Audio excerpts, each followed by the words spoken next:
Hi. Welcome to my run. When I first came out to Thailand, we hadn't moved here yet. It was like the first time in 2010 when Kevin and I came, and we were at Lana Muay Thai up in Chiang Mai for, I don't know, 3 weeks or something like this, and then we went on to Bangkok. Anyway, I was out for a run, and little Nung, who I think at the time was like 14 or something, I get back to the gym and I'm in the ring and I'm like kind of warming up. He comes up to me, he goes, "Hey," in English. He goes, "I saw you walking." It's like, okay. I didn't know you weren't like allowed to walk at all on your run. Like, I've only been here for like 5 days or something. Like, I don't know what's going on. I actually had someone else comment on a video about how they thought that in Thailand nobody ever walks on your runs. Here's the thing about that. People walk on their runs all the time. If you have a motorbike with you, like sometimes they'll send a trainer trailing you on the motorbike, and there are a couple of reasons why they do this.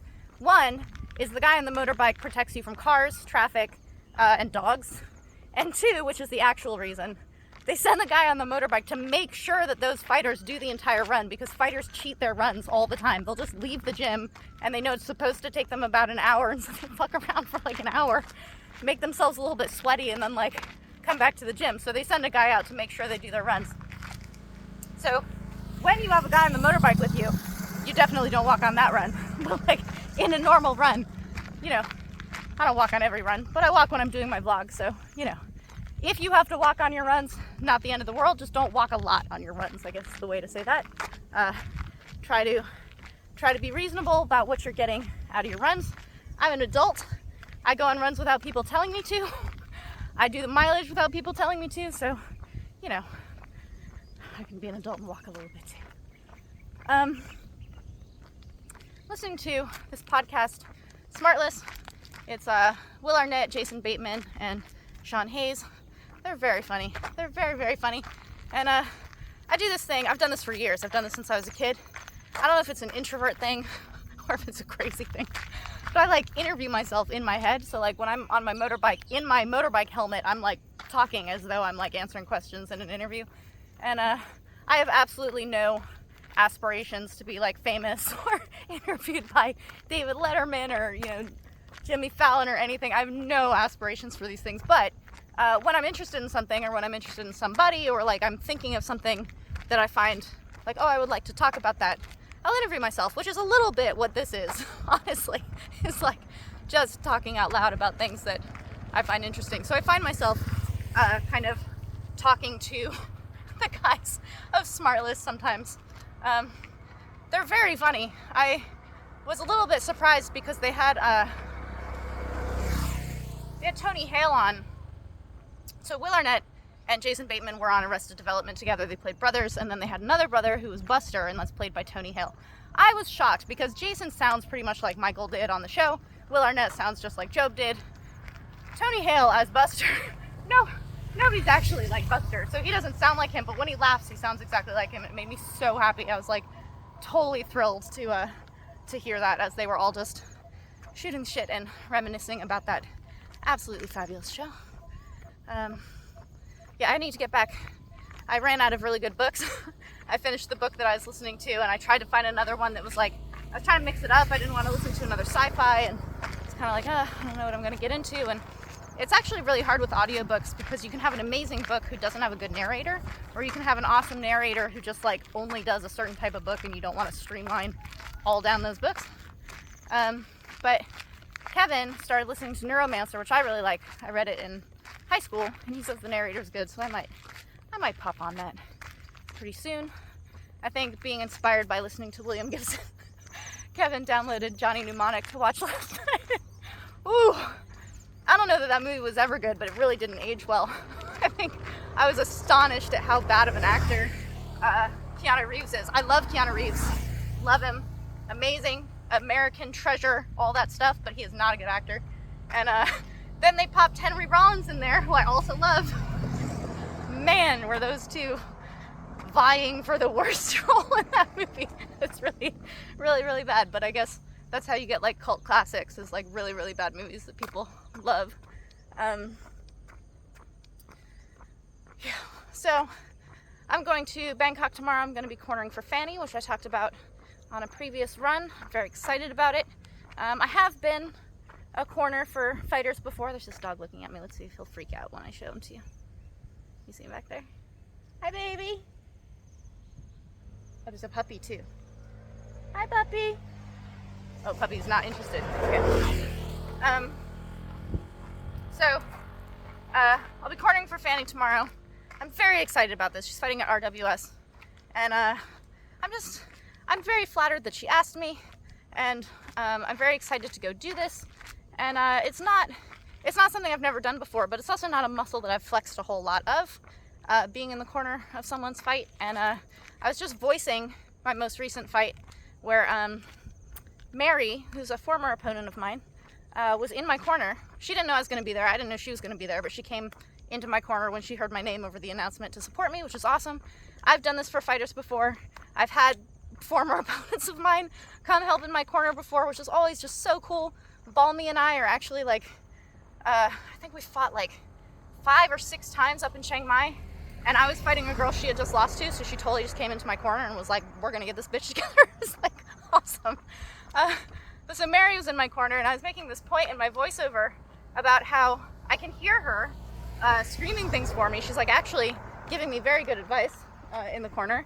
But then also when I got out of the ring, she started taking my gloves off for me, which like, there are levels to how much you're actually invested in someone. And when you actually put your hands on like oily Vaseline stinky gloves to like take the tape off, you're really in someone's corner at that point. It's one thing to like yell and be like, yay, yay, punch, whatever, that's great.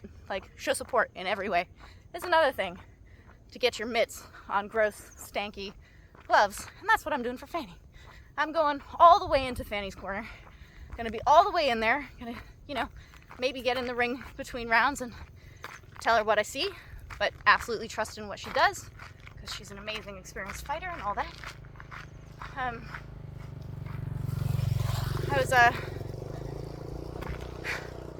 I was noticing recently in my, I started doing some new things, right? So I've been around a while, guys. I've been doing this for a while. And I've had iterations of like what my content is that goes up. And for the most part, I don't really create stuff that's like in demand or what's trending or stuff like this. And I'm not talking about how I'm like so much cooler than anyone or anything like that. It's honestly that if I'm not fully into what I'm creating, I can't do it. Like I can't make myself do things that I don't really like or I'm not really interested in. So my long form for the Muay Thai library, this is not the way things are done. Like everyone likes this short, digestible way of doing things. They want just the way to do the technique, just make it really clear, all this type of stuff. That is like the opposite of what I've been doing. And then I started making very short videos because my technique vlogs were getting a little bit difficult for me to do. And Kevin pointed out, he's like, there are so many things that if you saw someone in the gym doing, you have this immediate way of being like, I can fix this, I can do this, whatever, like put your foot here. He's like, just make a video of that, like just make it very, very short, like 20 seconds, like basically to make it very easy for me, not to make it super digestible. And it turns out that it's both, so that's really nice. I've been making these shorts called Every Second Counts. But there's a thing that happens every time I start creating a different kind of content that's a little bit more broad reaching, you know? So if you're creating reels or you're doing shorts or you're basically making something that is how media is consumed nowadays, it's like this very, very short stuff that gets sent out to people who don't even follow you. Like that's kind of the point of making things incredibly short. That's what reels do. They're like, we'll suggest it on Facebook, blah, blah, blah, all this stuff. It's gonna be reaching people who don't know or care who you are. Like it's just, it comes in your feed.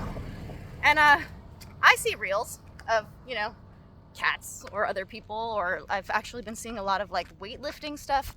Been getting a lot of reels that are cattle dogs, which makes me really happy. So, you know, they suggest things that I actually am interested in. So good job, Zuckerberg and your algorithms or whatever. But it's a weird experience for me because I don't want to be super broad reaching. I don't want to be trending. I don't want to have like 8 million views on something. Like if that happens organically, that's fine, but that's not my mission. That's not my goal. And so I kind of have this like very comfortable little pool that I hang out in, and it expands and it gets deep and all these different things.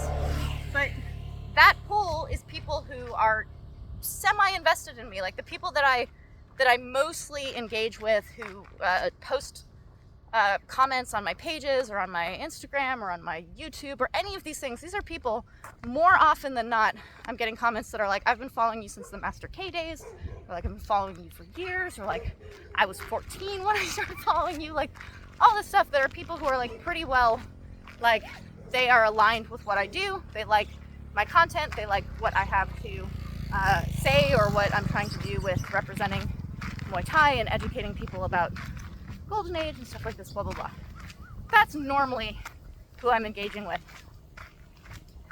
So when I first got my like YouTube channel started getting big, and then I went onto Facebook after that.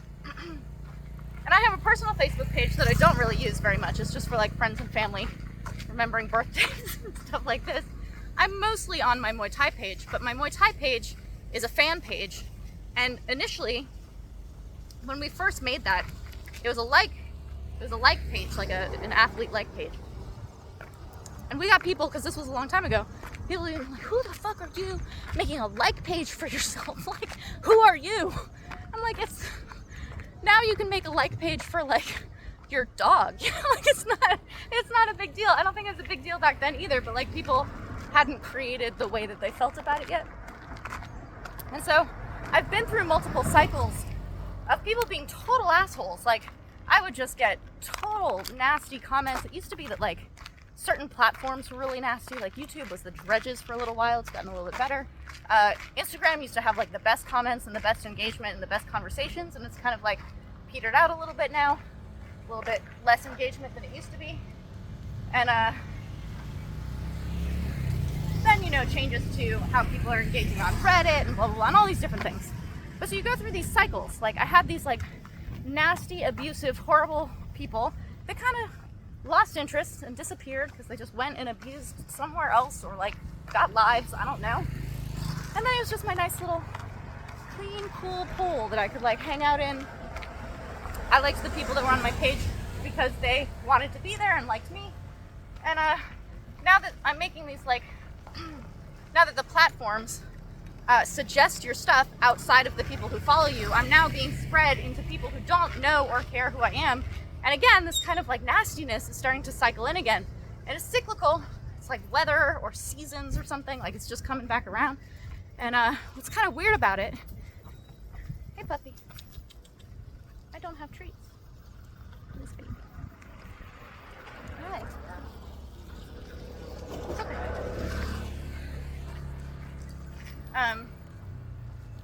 So it used to be like, anytime you would see this, it was comments, because people didn't private message people that they didn't know. Like, it was always just public comments, and it's people who write comments everywhere abusively. Like, this is just how they talk. And now what's weird is it tends to be like direct messages. It's people who are nasty on purpose, blanketly, in private message. And it's just like, it comes in these little waves, and it's pretty easy because you can just block people now. And it's pretty easy to tell whether someone's intention is to be an asshole or whether their intention is kind of good and they're just not really good with words.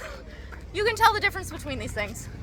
And, you know, I've been around for so long and kind of been online for so long, which is crazy. This is like totally not how I or anyone who knows me would have pictured me being online, like a public figure online. But yeah, I think I'm handling it better than I used to, because I think I saw this quote online, and I can't remember where I saw it, and I don't know who originally said it, because people repeat things and they don't have credit, so I don't know who originally said it, but it's brilliant advice. They're like, if you wouldn't take advice from that person, don't take their criticism either. And this is brilliant. Like, this is really, really good.